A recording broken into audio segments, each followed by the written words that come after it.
ng pagkakataon, ibalik natin ito. Opo, ano mga bagay mayroon tayo ngayon? It's not for us. Pinahiram lang sa atin ito.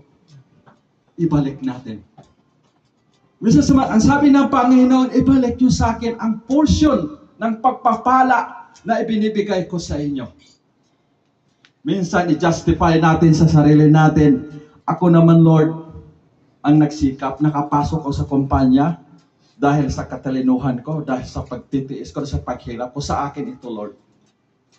Sa akin ito, kung mayroon ako ngayon trabaho, sa akin ito, may title ako, lahat sa akin ito. Bakit hihingi ka?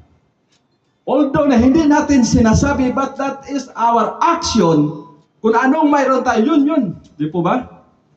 Paano kaya kung sabihin ng Panginoon, okay, pinahiram ko sa'yo, binigay ko sa'yo, ngunit alam mong salita, hindi mo binibigay sa akin, ang para sa akin, portion lang hiningi ko, okay, kunin ko rin, ibinigay ko sa'yo.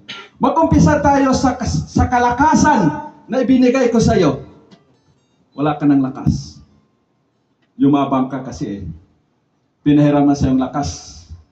Nung sabi ng Panginoon, bigyan mo naman ko ng lakas na konti para tayo sa akin, ayaw mo. Binigyan ka ng halaga, sabihin ng Panginoon, akin na to, Lord. Bakit? Ano ka? Hingi ka? O sige, kunin ko lahat, unti-unti. Tingnan natin. Ayaw mo bigyan, so kunin ko ito. Ano kaya mangyari sa atin? Di ba wala?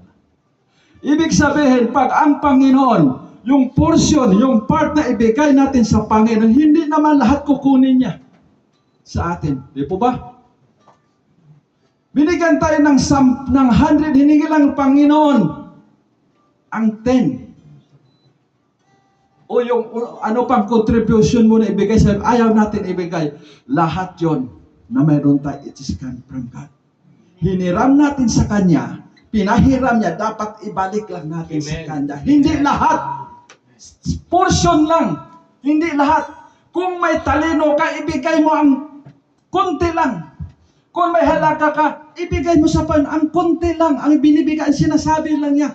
Ang sinasabi lang niya. The reason why we cannot give. Bakit? Nung hindi natin ibinigay, yumaman ba tayo? Naging masaya tayo? Hanggang ngayon, hindi pa tayo naka-move on sa traditional belief. Sometimes, kung anong sinasabi natin, away from our action. So today, hindi ito sinasabi natin para, hindi ito sinasabi ko sa iyo para, ang purpose ito, pinapaalam lang sa inyo. The decision is yours. Hindi yung sinasabi na, as in binabanggit kong magbigay dito, ay pinapersa ko kayo, sinasabi kayo, pinapaalam ko lang sa inyo. Bilang isang Kristiyano, it's your choice. It's your choice. Nasa atin yan. Kung gusto natin lumabas, kung saan tayo nakakulong sa sitwasyon, it is the time, 2025, to move on. Kung anong panukat na ginagawa mo, ayun din ang panukat na gagawin sa atin. Sumisigaw na si Juan Real, palagi daw siya may trabaho every Friday. Saan siya sa church ako? Buti pa si 50. Nasa Stacy ako. Ano po ba? Pag-swipe nyo naman, that is need the investment for the Lord na hindi mawawala. Huwag naman si Juan Real, sawa na sawa kung pwede na makapagsalita. Talaga naman totoo. Di po ba? Sabi ng Panginoon, subukan niyo ako mga anak. Kung naghihirap tayo sa anong pamaraan, hindi yung kasalanan ng Panginoon. It's our fault. Ayaw natin umalis kung saan tayo ang ating nakagisnan, ang ating tradisyonal na paniniwala.